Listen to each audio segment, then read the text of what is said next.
Hi everyone, it's Lesley at Rosehaven Yarn Shop, episode 3. And I thought this time I'd talk a little bit about felting.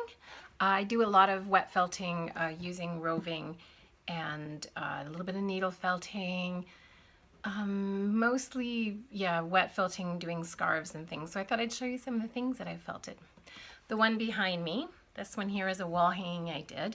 So I wet felted the background and then I needle felted all the little swirls and things in it. You can see a little sparkling because I put a little bit of beading in here. I will bring it up closer so you can see it. I have this real love of blending colors, so getting the fibers to blend in the background back here was a bit of a trick, but not too bad. The hardest thing was actually keeping it a rectangle, because as it shrinks and felts, it really didn't want to stay as a rectangle. So I started playing around with having it, had to keep stretching and pulling and tugging. I'm on Instagram as Rosehaven Yarn, and that's where I post a lot of my images and things for felting, and I'm on Ravelry as Artsy Mom, so you can check out there as well. And I wanted to say thanks for all the people that have watched my last 2 videos and subscribed and everything. That was really cool. It's really fun, and it's hard coming up with something to do every 2 weeks, but I think I will manage because I've always got things on the needles as I'm knitting. But so I thought it'd be kind of just to throw it out a little differently. So this is going to be more felting. I'm not going to really get into any knitting. So if you don't want to see felting, then we'll see you next podcast, I guess. So I also teach felting. I teach what's called Nuno felting, where you use silk fabric and gauze, usually because gauze is very light and airy, so the wool likes to migrate into it no problem. I teach that class, so we work on gauze and we lay wool roving on top of it. This is one of the pieces. See how it's very sheer? And then the black is the fabric. There's no sewing, it's only felting. And the fabric, you can see probably on the back where the felt attaches to the wool.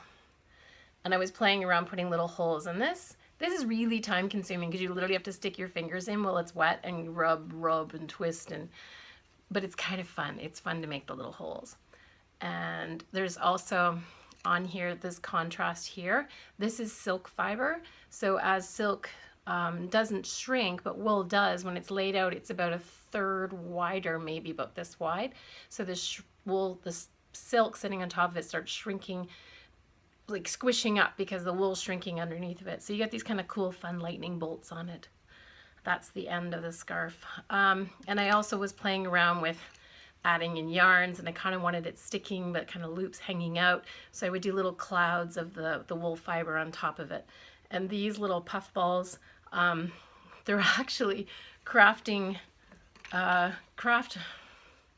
pom-poms that you get at like one of those craft stores.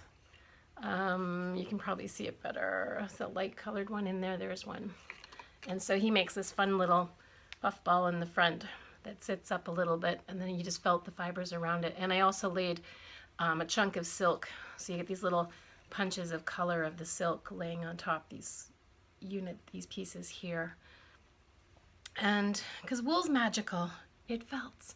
You can do all kinds of fun things with it. This scarf is pretty long, but it's very drapey and fun, and it's merino wool, so it's super soft on your neck. So yes, you can wrap it and play with it, and it's squishy and super soft, and it's light too. It's not heavy at all. So that's the one. So I was talking about fleece and roving. In case you don't know what roving looks like, it's kind of like this. So it's all combed and it's washed, and it's very, very soft. This is super soft. This does not irritate the skin because it's merino. It's about 19 microns. Microns is the measurement of the actual fiber itself. And the smaller the number, the softer the wool actually is. So if it was like a 26, that would be more like a Corriedale sheep, which is a little coarser. And this is some more color roving that I was using. So when you're laying it out, you're literally taking the tufts, kind of opening them up a bit, and you take them and you tug them, and you lay like this much. I'm going to stick it to black because you can see it. And you just kind of keep laying out little drifts of it. And then you do another layer on the opposite direction, and you change the directions because that gives a little bit more strength and stability. And that's how I made this purse. And then I haven't quite finished it. It still needs, I'm going to actually cut a hole in here and put a little button, so it's got a button and it has a little strap. The funny thing about the strap, when I made it, it was meant to be one single strap, but the joys of felting is you never really know what you're going to end up with. So it was a lot longer, way longer than I was supposed to. It didn't shrink lengthwise. So I thought, oh, okay, well, I'll double it up and make a little purse this way. And so I felted the ends right into the side of the purse. So it basically just disappears into here and it's all felted in. And this side, I actually cut a hole so it actually slides through. You can pull it through if you want, like that. Yeah. And then again, I have a bit of an obsession with swirls, as you can see. So then I needle felted all the little swirls on using one of these little dangerous dudes. It's a special needle with little barbs on the end so that it will grab the wool fibers and pull them in whatever you're felting. So you can kind of just punch along. And what I had, because you don't want it to felt all the way through to the back of your purse, handy dandy sponge, kitchen sponge, nothing fancy. You can use upholstery foam, something like that. And you're just gonna, I love that sound. Crunch, crunch. And you just keep poking it in till it's nice and smooth and there's no hairs sticking up. And it basically becomes one piece of fabric in with your felted, wet felted background. So it's fun and it gets rid of lots of angst because you could do stab things. So that's one of my purses. And then we, for Christmas, it's kind of fun to make felted soap, which sounds weird, but you take a bar of soap, you wrap it up in roving, and you get this lovely, this is really smells good. It smells like lemongrass. Too bad there wasn't a scratch and sniff on the screen. So this isn't completed. You can still see the seams on this. I was teaching this on Friday night. So we all took a bar of soap. You basically lay the wool out in a T, so it's like this, pretend these are the same color, and like this kind of thing. But you have to separate it all. You can't just lay a lump down like this. So you're laying out all your fluff like that, but it's in a T section. And then you lay the wool in the middle of your T and you kind of wrap around, cover up all the corners, and warm soap, warm water. You don't need soap because it is soap. And we stick it in a Ziploc bag because your hands kind of pull the wool up a little bit. And you put it in a Ziploc bag and you just roll it gently at first so it doesn't shift the wool because it's big and loose around it. And eventually, as you're rubbing it in the Ziploc bag, it doesn't have to be sealed or anything. It's just to keep your hands from, it gives you a smoother surface to rub on. It felts and shrinks and right around the soap. It was funny, all the ladies that were doing the class were all worried they were using up their soap because the bags were like, bubbles were pouring out of the Ziploc bags. But it didn't shrink. It's still a nice big size of soap. So when you're washing with it, it's kind of like having a washcloth wrapped right around your soap. And you can use it until it's like there's no soap bubbles coming out of it. It's great because you know when you get in the shower and you have all these bars of little bitty soaps that are really annoying and sludgy to pick up, it's all sealed in a little bag. And it's soft too, so it's not going to feel coarse or anything, but it's kind of a fun, easy gift to make to give to somebody.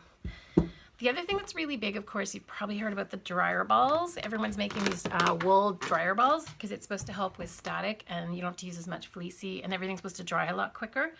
So dryer balls, kind of this size, like this size or bigger. Some people make them even bigger. I've started needle felting on this, so it looks a little funny. What we did to make these, we basically just took yarn and we wrapped a really snug ball, not a bowl, snug ball, and we made it fairly snug, and we kept zipping it around and making it round until it was basically the size we wanted the dryer ball to be. You absolutely can use wool yarn for sure, but you can also use, I guess, even a superwash. It doesn't really matter. If you have scraps of yarn, it doesn't matter what color it is because you're going to lay the roving over top of it and cover it all up. I've got a couple spots that didn't quite get covered, but that's okay because I'm going to needle felt snowflakes on top of this. Because this I'm actually not going to use as a dryer ball. I'm going to make it into a Christmas ornament. Because that's another thing you can do with balls, right? It doesn't have to be a dryer ball. Or hang it for an ornament, and then when you're done with the tree and the ornaments, into the dryer. Because it's all the same thing. I know there's lots of tutorials out there for dryer balls, and a lot of them suggest using the roving for your inner core. But be warned, the shrinkage is dramatic, and it takes a long time and a lot of friction and a lot of working in a good old Ziploc bag. And because this, if I mold this into a ball, it's going to end up, once it's felted, like maybe an inch big. It's tiny. But when I start with yarn, it's already kind of got the size that it is, and you don't have to work it to get that. You need it firm. And to get this firm, it's going to shrink a lot, and it takes a lot of work to get it firm. But using yarn, you get it the size you want and the firmness almost from the get-go. If you're using it as a dryer ball, 100% wool is your best bet for a core. But if you're just sort of mucking around and you just want to play, use up scraps of acrylic. It's fine because the wool fiber on the outside, it felts to anything. It will felt to cotton. It will felt around acrylics. It will felt and pretty much anything. You could make the core out of old t-shirts I've heard where people wrap it up with some string and stuff. Wool is happy to felt into just about anything. It's pretty awesome. It's going to keep shrinking. Even if it doesn't felt to what's inside, it felts to itself, and it will just become smaller and more contained. And then, yeah, so then you can play around with making all these fun little decorations on your little decorative balls. So we're doing another class on Friday, so we'll hopefully have more to show after that. And these do take a long time to dry. We did this Friday, and it's still damp and squishy. So, but it smells good because we use nice soap. We used olive oil soap, which doesn't bubble up quite as much. So just put this in a place to dry, because you want it dry to the core, because you don't want to put away this damp, like if it is a Christmas decoration, because it'll get moldy and gross and stuff. You know what dampness does. So, but if it's going in the dryer, doesn't matter if it's a little damp, because it's going in the dryer and it'll felt it even more in the dryer. So it's happy to felt along in the dryer and keep getting shrunken and beat up, and it'll help your laundry as well. Let's see what else. Oh, okay, so I have another purse. You can probably tell pretty quick what my favorite colors are. This is another little felted purse I made, just as sort of like a little out on the town kind of fun. And again, I kind of blended the colors, and this is the back of it, and folded it over. And then I needle felted this little loop to make the buttons, because I really wanted these cute little buttons for it. And inside, I put a little piece of resist in there. So I had a little pocket to put, you know, business cards kind of thing. It wouldn't really fit a phone because it's not quite that big. And then, of course, these are silk fibers that I laid on top of the wool. And I think here, this is a little bit of mohair curls. Are you dog friendly? Yes. Yay! So it's Tuesday afternoon in this shop.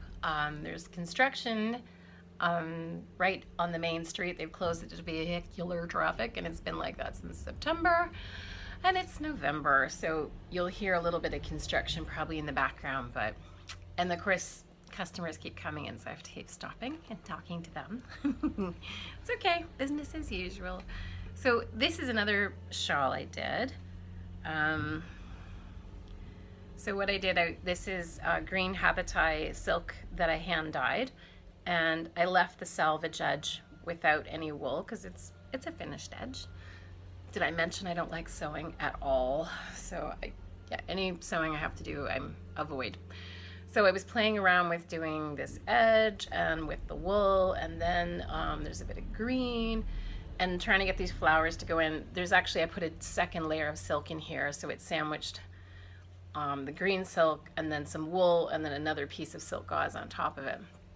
Now all the kind of peachy orange, that's silk fiber, and this is a really good example where you can see really well how the silk fiber, it kind of does these cool little lightning bolts, like shrinks up, kind of squishes up because the wool's shrinking around it. And in the flowers you can see a little bit too, because silk doesn't felt. Wool felts, alpaca felts, mohair felts, animal fiber felts. I mean, technically silk is an animal fiber, but and it's protein based, so it dyes the same as wool, but yeah, it doesn't felt, it doesn't shrink. It's a different consistency. Worms that make the silk are a little different than our buddies the sheep. So it's fun though, because when you get these great squiggles and interesting plays, and it's got the bit of shine, it adds to it as well.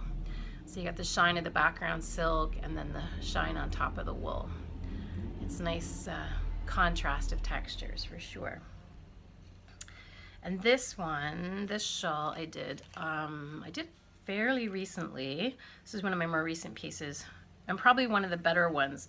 I look back at some of these and I think, oh, I should have felted that for another 20 minutes because it's like fuzzy. This is nice. This is pretty clean. You don't see any fuzzies on the surface. And there's those silk fibers sitting on top. And I did this, the background is a yellow habitai silk that I dyed. And again, I was playing around and I wanted the silk to open up, right, and go around it. So when I laid it out, the silk is completely, utterly flat. I lay out bubble wrap, and then I lay the silk, and then I start laying the wool on. This scarf is probably over 6 feet long. I think the fabric would have been probably half of the meter, so like 45-inch meters, so it would have been half of that when I did it. And it probably took me 2.5 days to lay all the wool on it, because you have to layer it, it has to go change directions, and I wanted it to do certain things, and then of course the silk on top of it. And again, I left the salvage edge out. I didn't, because I wanted these little kind of puckers to sort of sit out a little bit. This really needs to be steamed. It's not it's not looking as fresh as it normally is because it's been on a mannequin quite a bit. So as the wool shrinks around the silk, and the silk is, because there's open spots, it makes these little puckers and puffs. See how it kind of puffs around it. And on the back, you can see it's ruching, what we call ruching, and gathering all around where there's wool. So it's shrinking, and that makes the silk kind of puff up a little bit, which is what I wanted. And there's all the fiber has slowly migrated through. Because habitai silk, it's about, I think it's about, this one's about an 8 mummy, which is, I think it's like a thread count, like how many threads per inch. 8 mummy or mummy, however they pronounce that, is about as thick as you want. You can't really go any thicker than that kind of a weight of silk, because the wool can't get through it. It has a hard time, and it will just felt to itself, and then you have things where there's chunks of wool just lifting off, and it won't lay down. Because this felting takes, it took probably a day and a half of felting, of just working and working and working, and you've got to do it slowly, because if you shock it and try to make the wool felt fast, it felts to itself. It doesn't go the hard route. It only felts to itself, and then you'll have pieces where it's just sitting and it's not attached to the fabric, and that's a problem because you want it attached to the fabric. Yeah, and I was playing around with color transitioning. which I always think is fun, going from the darker turquoise into the green, to light turquoise into the darker blue, into the greens, and then into the turquoise at the bottom. And of course, swirls. Back, sorry, long pause. My camera ran out of room. So yeah, so I was talking about this scarf and the color transitions, and yeah, so the silk you can lay in designs and things, like me and my obsession with swirls. So yeah, so you can do all kinds of things. We teach classes here. I do the Nuno felting class, which is this. Nuno is, I believe, the Japanese word for new fabric, because you're creating new fabric with combining the wool and the silk and marrying them together. We also have wet felted hat classes, slippers, and I think I'm probably going to start doing the purses and bags too, because they're actually the exact same concept as a hat. They just need a little less forming than you would do with a hat. Sorry. Yeah, and I also made, you know how you have to carry your cell phone around now, and like anytime my husband's always going, just put it in your pocket, you know, keep it in your pocket. And I'm like, well, not everything I have has pockets. So I made this wee little purse, which is basically just so it can wear across, and it sits down on my hip. This is my cell phone purse. When I don't have a pocket, I guess it's my outside pocket.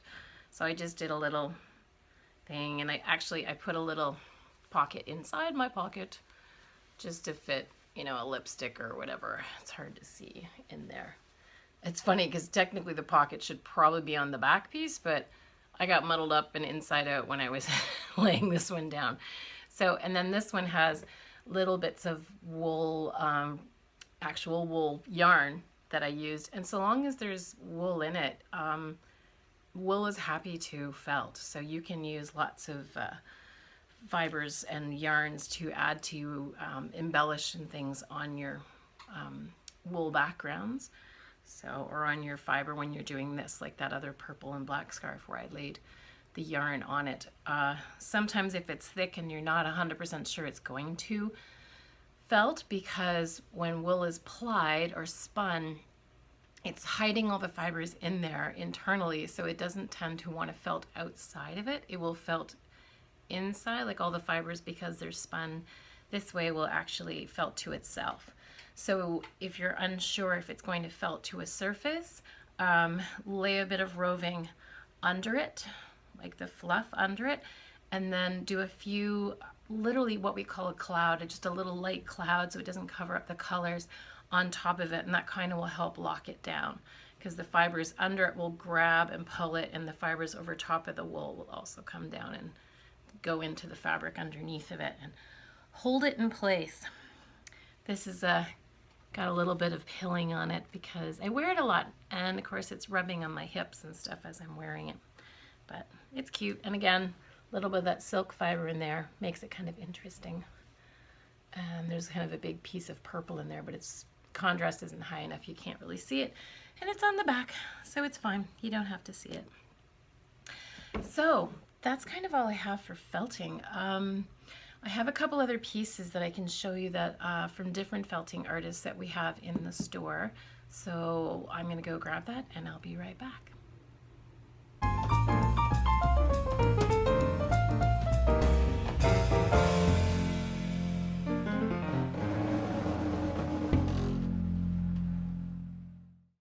Okay, found a couple of things.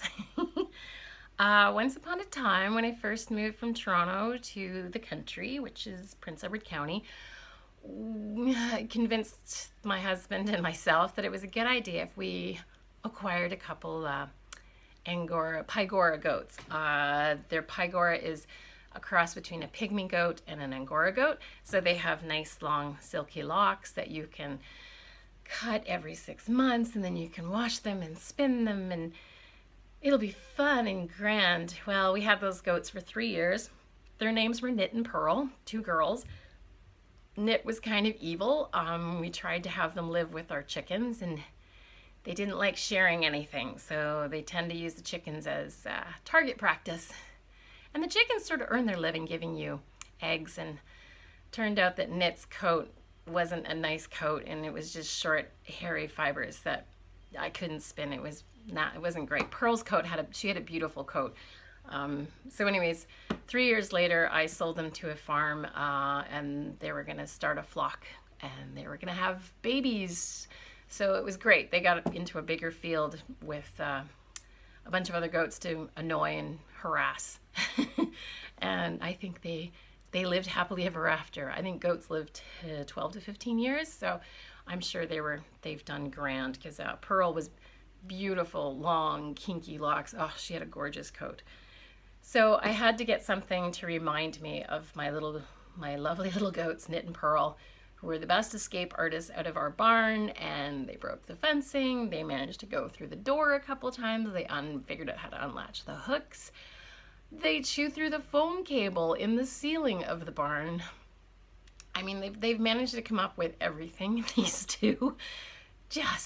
It was constant insanity. You never knew what they were going to come up with yet.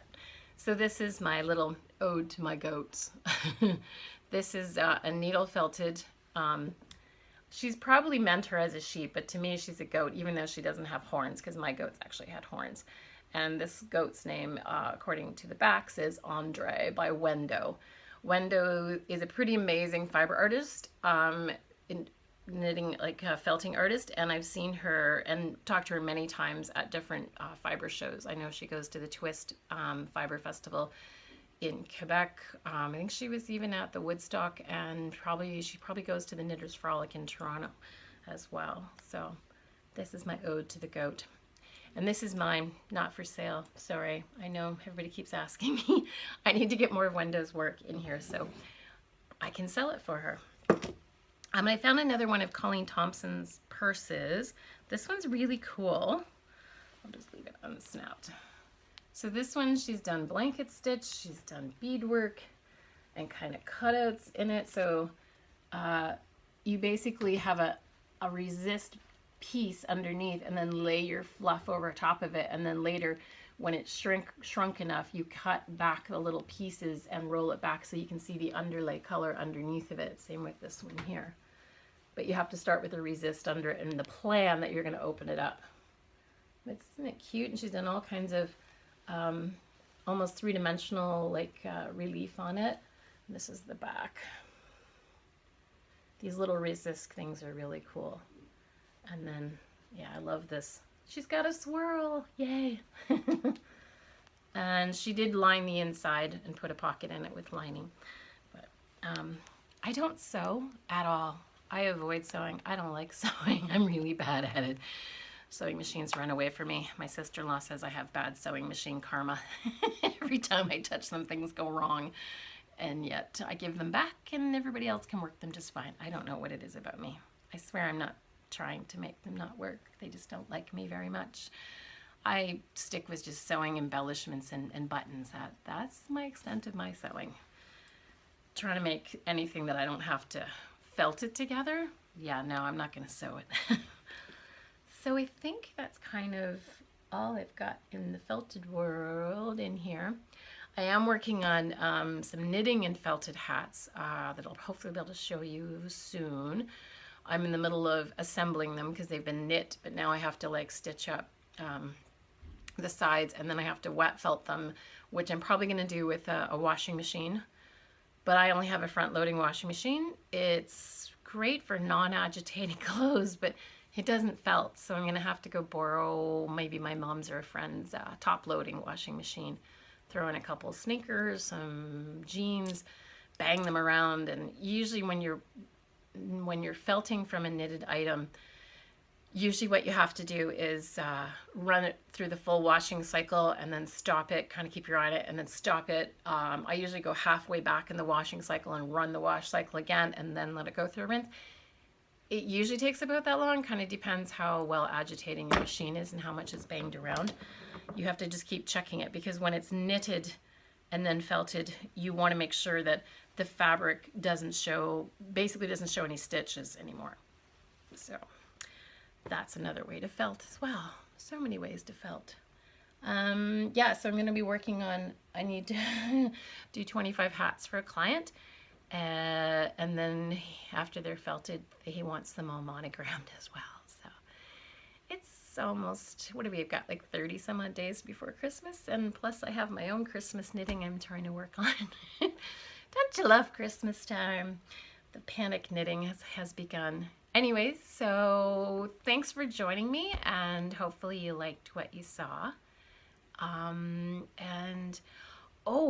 Die Another Day, Christina and Amanda, I hear a rumor they're coming to visit me. We'll see who, when they show up, if they show up, what day they show up. I don't know. I'll have to be on call and ready for them at any point.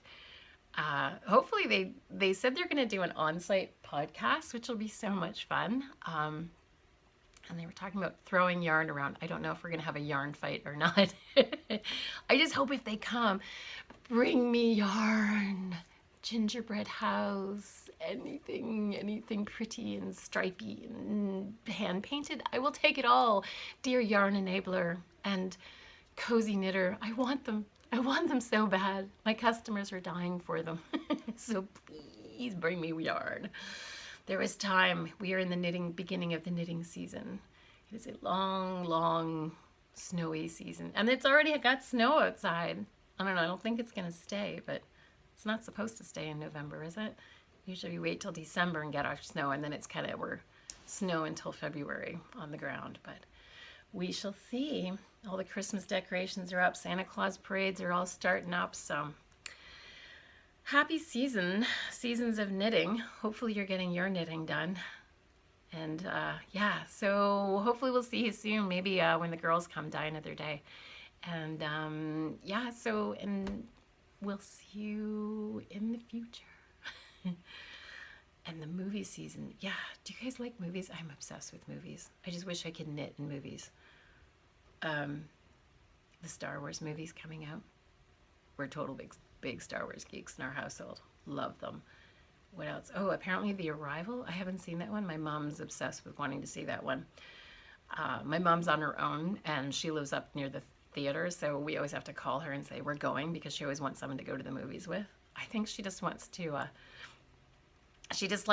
she talks sometimes in the movie going, oh, did you see that? And oh, she just gets excited and wants someone to get excited with her in the theater.